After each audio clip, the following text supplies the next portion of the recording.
Hey there, Orbiters, it's Nick with the Orbital Alliance. Welcome to today's video, and in this tutorial, I'm going to teach you how I edit Milky Way time-lapse videos.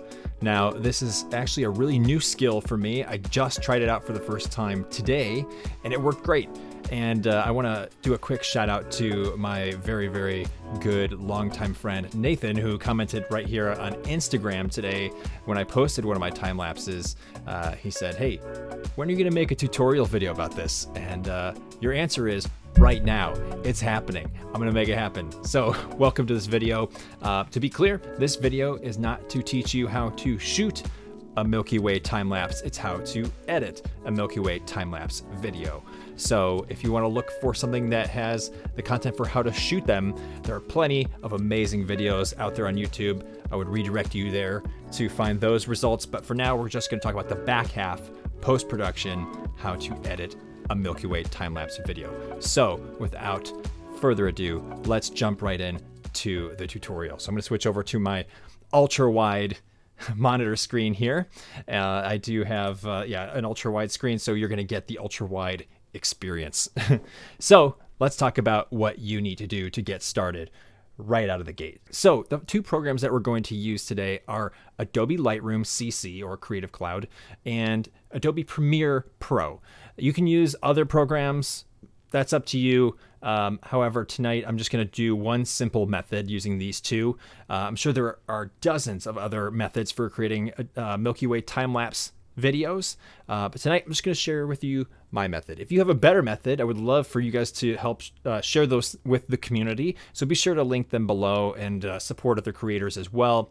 But tonight I'm going to show you this one simple method. The other methods out there might actually produce even better results too. So like I said, let's share the wealth of knowledge here. But tonight, let's keep it simple. Adobe Lightroom CC, Adobe Premiere for video. So here I am in Adobe Lightroom. And what I'm going to do is I'm going to create a new album. So I'm going to go over here on the left side, and I'm going to show you my cursor here. So there's a little plus here. You can click that, hit create album. And you can name this whatever you want. In this case, I'm going to do Milky Way time-lapse. Maybe 001. Sure, you can name it whatever you want. I'm going to go ahead and click create, and it's going to create a brand new album for me. And I've got one down here on the bottom left. It's going to show up under any of the folders that I've made already. And I'm going to drag this into my astrophotography folder because that's how I organize my photos. So there we go. And I'm going to select it, and it's going to open up the album that we just made. Now, of course, there are no images in it. So you can either click add photos, this blue icon here in the middle, or you can click add photos up here in the top left. And either one is fine. So I'm going to click the middle one here, and it's going to open up a folder. And it's going to, of course, bring me right to where I stored my images that I took for the time lapse. And I know exactly which numbers I need because I've got this big heap of photos from my last weekend, which was a ton of photography. And these are all raw images. I shoot raw because it gives you the maximum amount of manipulation ability for editing, both in color and detail, brightness and darkness, all the above. So I shoot raw, and they will not give you a preview if you click on them. So there's just kind of these faceless images that just have a number. So I wrote down the numbers that I need so I don't pull any images I do not need. Make sure you know exactly which ones you want to end up in your video. Otherwise, Lightroom is going to prompt you to choose those images, and it just kind of saves you some time by doing it on the front end. So I know the codes that I need. It's 3344. So I'm going to scroll down here and find 3344. Here it is. Click that one. And the last image in my sequence that I want, I'm going to go all the way to the bottom now. And that's going to be 3471. Now, what I'm going to do to prevent having to manually click all of these or click and drag and misselect the wrong images, I'm going to just hold Shift on my keyboard and select the last image in my sequence. And it selects the first to the last perfectly, no problems. And yeah, we're just good to go. So go ahead and click Review for Import. And it's going to show you all of your images. It's going to load them all in. It might take a second. And then I know these are all the right ones, so I don't need to review or deselect anything. So I'm going to go ahead and click add 128 photos, or whatever number of photos you have. It might be 600, it might be 52. It's kind of up to you how many photos you shot. So click add 128 photos. And it's going to take a second to import them. And you can see in the upper left, there is a little bar that shows you progress. My computer is kind of ripping through them at a leisurely pace. But here they are. They are populating in my film strip here on the bottom. And if you're not familiar with Lightroom, there are a couple different ways to view your photos. And this one here, I believe, is called detail mode. And then there's also grid mode, which looks like this. And then there's photo grid, which is a slightly different way to view your photos. I always prefer to edit in the detail mode, which is kind of like your film strip. It's like the little timeline on the bottom. But we're going to definitely be employing the grid mode shortly. So I will get to that in a little bit, but you can choose those view modes in the bottom left, right down here on your user interface. So let's get started. What do we need to do? So we've imported our photos from our time lapse into Lightroom successfully. Now the next step is to edit all of those photos to look exactly how we want them to look in the final product. Now, obviously, in my case, 128 photos, editing 128 photos would take hours to do that manually. So what we're going to do is we're going to edit one photo, the very first in the sequence, then copy those settings and paste them on all 128 photos. And again, that works for whatever number of photos you are working with. I will show you how to do that. So let's go down to our timeline here. I'm going to scroll to the very first one, select the first photo, and then we're going to open up our photo editor, which is like the little meters icon in the upper right. And now we of course have a whole host of options and parameters to edit. And you can do whatever you want in this step. This is completely up to you. You could spend 10 seconds on this, or you could spend 1 hour on this. The ball is in your court, and do not let me or anyone dictate how you want your photos to look. You are the artist. That is up to you. As for me, I like to make my photos look a little more realistic. How do they look to my eye or to the camera, but just kind of perfected? You can take it a more artsy route and boost colors and contrasts and go overboard. It's up to you. But in this tutorial, I'm just going to edit things very modestly and kind of just boost the settings a little bit. So I like to start with exposure and kind of expose the photo for how I want it. And technically, you should get this right out of the camera the first time, but we're not perfect. Sometimes we mess this up, and this is a good way to kind of make up for those losses. So I like to get it just a little bit brighter. Just I have 0.83 there, just a little bit boost. Then I'm going to go down to dehaze, and there were some clouds in the sky here, and I'm going to bring this to the right a little bit. This is like 50. 90 is like too much. I think I might go to 50 for now. And it kind of makes the sky look more real. The deep space sky turns black. The stars pop a little bit more. Kind of the haze is removed. So dehaze is a good parameter to have. Next, I'm going to go to contrast up at the top. Play with that. And I like to grab the sliders and just kind of see how it manipulates it. Does it affect it how I want it to? I'm going to add probably about a 10 or 11 on the contrast. And then I'm going to go down to highlights. Anything that's bright in your image is going to get boosted here. Now, the galactic center of the Milky Way, I do want to come up a little bit. So I'm going to give this just a tiny little punch to the right. And overall, I don't want any of these meters here to be really going that far away from the middle. If I do, the image is not going to look how it originally was intended to, in my opinion. Shadows, I'm not going to change too much. Probably just leave it at 0 for now. Maybe reset it here manually. Whites, the stars are white, so I would like to boost the white and the stars upwards a little bit. And that's going to increase the brighter sections of the image as well, but we'll come back to that later. So I'm going to put a higher push on the whites, maybe 35. This might be one of the bigger pushes. And the blacks, I'm going to maybe bring to the left, maybe -10. That brings it down. If you bring the blacks to the right, it's going to make the image just very washed out and bright. So bring it to the left, that's like -10, -11. Next thing I'm going to look at is the color temperature. And this is a little bit tricky to nail in night images because there's no real source of light to determine what is white light. So what I'm going to do is I'm going to just bring it, I would like to see my sky be black with a hint of blue. So it looks very warm and yellowy out of the camera here. So I'm going to, and kind of orange. So I'm going to bring it down to the left. There's a little too much. And this is measured in Kelvin, degrees Kelvin. So maybe 4,800. And then there's like a little bit too much green. So I'm going to bring the tint down to the right, just a touch. Now, one thing I noticed in my photo here is that the grass is lit up because in the parking lot I was shooting in actually had a lot of flood lamps on the building behind us. So I'm going to try and fix that in here as well. And if you might have a section on your images that might have this problem too, if an object in the foreground is too bright. So I know that there's grass and trees that have some tungsten light hitting them. So it's going to be a yellowy green light. So I'm going to select yellow and green on my color mixer. And I'm going to bring the saturation down just a touch and the luminance down to the left and the greens. And then the yellows are going to do more damage here. So I'm going to select the saturation on the yellows, bring that down. I still want it to look like grass and trees because if you go too far, it's like a black and white image and that's just not true. You're also affecting your sky. So I would like to just do a little bit there. And then the luminance, I'm going to bring down a touch and you can see how that changes.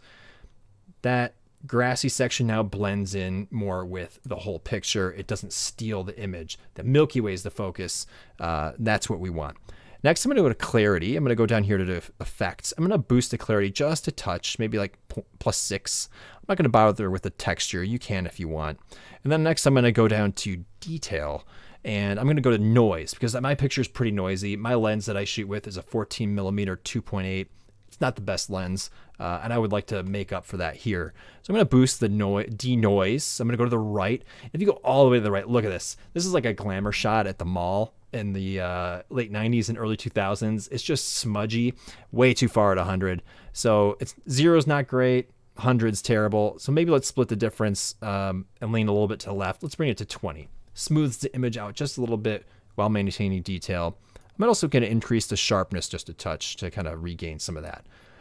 Great. Now, again, this just kind of like hones it in a little bit better. I'm going to show you what the original looked like. Look at that. Look at the difference. Pretty good. This is better than it was. It's not great. You can spend a lot more time in this. I'm just kind of trying to make it look better, more visibly, so we can work with this in the tutorial. So this is a good start. You can take it 1,000 more miles if you'd like. So let's say that we're done with our image. We've edited it. This is how we want it to look. Now we want to copy these settings and paste them on all of the other 127 images. So how do we do that? There are 3 ways. You're going to copy. So you can either select your image that you just worked on and you can hold Command C or Control C.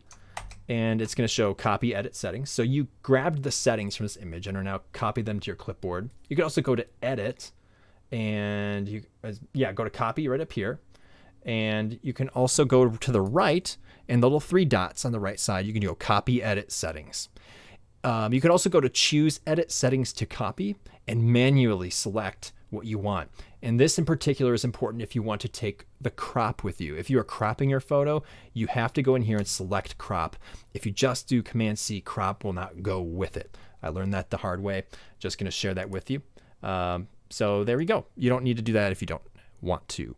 So I have all those. Now this is another step that I learned that did not work. So I'm going to select all the other images in my film strip and go all the way to the end and do the same trick I did before by clicking Shift. Holding Shift on my keyboard and clicking the last image selects all of them in the timeline. So there we go. But the problem is when I hit Control V, which is paste, or you can go to Edit Paste, nothing happens. It only applies to the first one on the left. And this was a snag I hit and I had to figure out what to do. Now I'm going to go back all the way to what I mentioned before with the different interface looks and layouts. So on the bottom, you're going to go to square grid, or you can hit G on your keyboard and it'll toggle between photo grid and square grid. Either one works. This is where you can paste settings to all. For some reason, Lightroom doesn't let you do that in film strip or detail mode. I don't understand it. It messed me up forever, and now there is a fix, and it's very simple. Just hit G, go to your grid, and go from there. So to deselect, select a photo that is not selected, and let's go to, since we already have it applied to the first two images, let's select the third image in the sequence, go all the way to the bottom, Shift, click to select all of them, and now you can hold or press Control V, and it's going to give you this prompt. This is what we want to see. 126 photos will be affected. Are you sure you want to continue? Absolutely. So I'm going to hit OK. And this might take a second. You've got your progress bar in the upper left. Looks like this might take about 30 to 45 seconds for me on my computer. And you can watch the progress here as it chugs across the screen and goes photo by photo, applying the settings that we made. So I'm going to fast forward here and skip ahead. Okay, so the meter just finished. All of the settings have been copied to all 128 of my photos, and it looks great. I'm happy with this. So what is the next step? The next step we're going to do is we're going to export all of these photos as JPEGs. They are the more compressed version of raw photos. It basically takes the raw photo image, which is a ton of data, and the computer is going to determine what data is absolutely necessary and what data can I eliminate? What is redundant? What is not required to keep this image looking the same way? So it's going to take some percentage of it, delete the data, and leave some remaining shell of that image. And it'll be a smaller file size. It'll look a little bit more grainy or lower resolution, but it'll still look good. So here's what we're going to do. We're going to select all of the photos. Again, click the first one, hold Shift, click the last one. Then we're going to right click, and then we're going to hit Export 128 photos. Go to Export on the right. You don't need to check any of the presets that are under it. Just hit Export. You can also hit Shift E. So you're going to click that, and it's going to give you a new menu. And it might take a second to load in. That's okay. Great. And here we go. So what we're going to do next is we're going to go to the right and hit More Options. And it's going to give you all these different parameters to check. So you want to select JPEG. I'm sure you could also do TIFF as a higher format, but for the sake of exporting a video that is, easy to export or easy to move along in your timeline, JPEG will be nice and quick to manipulate. So JPEG, full size, 100% quality. The metadata is not a big deal for this. The next thing you want to do, and this is actually pretty important, is you want to choose custom name for the file naming convention. The next thing, you rename it. So I'm just going to choose Milky Way underscore timelapse underscore 01. Whatever you want to call it, this is fine. Maybe I won't even put the numbers on it. So let's just do Milky Way timelapse. And then we want to make sure that the start number is 1. As soon as you click this, it resets to 1. So Milky Way timelapse 1. Again, name it whatever you please.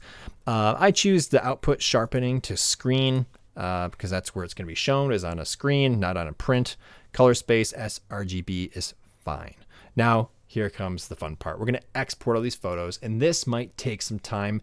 For me on my computer, I'm running a i9 9900K, 64 gigs of RAM, and a RTX 2080. This for me is a process that took somewhere between 5 and 15 minutes. It kind of depends on how many photos you have and how much beef you have in your computer. So I'm going to let this roar. And what I'm going to do is I'm going to click Export in the upper right. Export 128 photos. And this is where I'm going to choose where I want to save them. So I'm going to choose a folder. And I'm going to go under here and go to my exports. I have a couple folders already, but I'm going to make a new one. I'm going to call this Milky Way Time Lapse. I can't get my caps correct. Milky Way Time Lapse. I'm just going to call this 001. Sure. JPEGs. Just so I know which ones are which. So I'm going to make that folder, and I'm going to select it. Select folder. You're going to see your meter where it's going to show you the progress. And like I said, it's going to take several minutes, even with a computer that's got a lot of processing power. My CPU is currently roaring at 100%. I can see down here on my Stream Deck. So it's firing on all cylinders. And here we go. You can see it's going to start pulling through all these images. You'll start seeing progress after a while. don't freak out and think that it's stalling, because it's not. So there's a blue meter for me. I'm going to skip ahead here for you guys just to save you the time, but it'll probably take me, let's see, I'm going to guess probably about 8 to 10 minutes for this to complete. So I'm going to skip ahead now. All right, so we are back. The export has completed. Now I have 128 photos in my folder. So I'm going to go check that. I'm going to go to exports here, Milky Way Time-Lapse 001 JPEGs. Here we go. All of our photos with previews, because they're JPEGs, ready to go. So we're done with Lightroom. We can open up Premiere. And what we're going to do is we're going to make a new project, and we're going to import those photos into the timeline. But there's a little bit of a trick to that. So let's show you there. So I'm just going to call this project Milky Way Time-Lapse 001. Sure. And I'm going to select the folder where I want to save it. I have a projects folder. I'm going to select that folder. You don't have to worry about any of these other settings. Hit OK. And this will open a new project for us. And everything is blank. So we're going to import our footage, or photos, so to speak. I'm going to go to File and go down to Import and select it. And we're going to go to Exports, where we saved our JPEGs. Find that folder. And we have all of these images. Now, this is where you don't want to mess this up, and why it's so important to have the numbers that you saved your JPEGs with in the file name. So you're going to only select the first image here, and you're going to see the preview in your pane here. I'm going to drag it to the middle. And there's a little checkbox here. It says Image Sequence. You want that to be checked. Go ahead and check that box. This is on Mac and PC. So make sure you have that checked. It's going to take all those photos that you have that are from 001 all the way to the end to 128. It's going to auto select all those and create it as a video file, as a sequence. So make sure your first image is selected, check the box, and hit open. Now this is going to import and drop it into our project file. So here we go. You've got it right here, and you can see it, which is pretty cool. You can hover over it. You see a little preview. Now, what we're going to do is we're going to create a new sequence. Now, I'm going to go here to the right. There's a little piece of paper with a corner pulled up, and hit Sequence. And you're going to have all kinds of options. This is up to you and what sort of platform you're going to be delivering to. As for me, I would just like a wonderful 1080p, 24 frames per second sequence.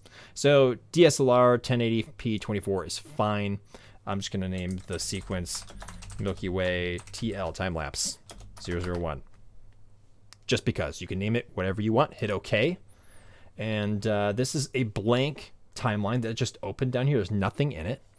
And then I'm going to click and drag this footage onto my timeline. I'm going to bring it down to the front. And it's going to give you this prompt asking if we want to change the sequence settings. We do not want to. So click Keep Existing Settings. And boom, here we go. And I'm going to hit plus on my keyboard and selecting the timeline, and hit plus to kind of zoom in so we can see better. And hey, look, there's a time lapse, but it's really zoomed in. The image that we created does not fit the resolution of the sequence that we made. So we're going to select on the timeline the clip that we have, go to Effects Controls, and go to Scale. And you can click and drag left and right the number, which starts at 100. We're going to drag to the left until we can start seeing the image frame. It goes black, it ends. Now the aspect ratio of the photo is not 16:9 aspect ratio of the video. So I'm going to scale it up until we lose those pillar boxes on the right. And that's about 27.5 on the scale. Now what that means is we lose a little bit on the top and the bottom. And when I look at my image, I'm okay with losing some of that because I've got a parking lot on the bottom part. So I'm going to lose that a little bit. I'm going to go up to Position in the upper right, select the right value, which I believe is Y. Is that the Y value? 540 is the native setting. So I'm going to drag that down, which is to the right. So I'm going to click and drag it to the right, and it's going to drag the image down. Eventually I'll start seeing the top, the black bar. So I'm going to bring it back until it goes away. For me, that's about 639, 640. Yeah, maybe 640. Perfect. So that kind of frames it pretty well. So I'm good with that. And what you can do is you can bring your current time indicator all the way to the left and hit spacebar, and you can preview your time lapse. There it is. that's going to show you if it works or not. Now, for instance, my clip is 4 minutes and a couple frames after that, or 4 minutes, 4 seconds. It's 4 seconds long, and it works. It looks great. I can see an airplane fly by right there. That's pretty cool. All the clouds are creating a really cool parallax, and I can see the Milky Way rising, which is exactly what I wanted.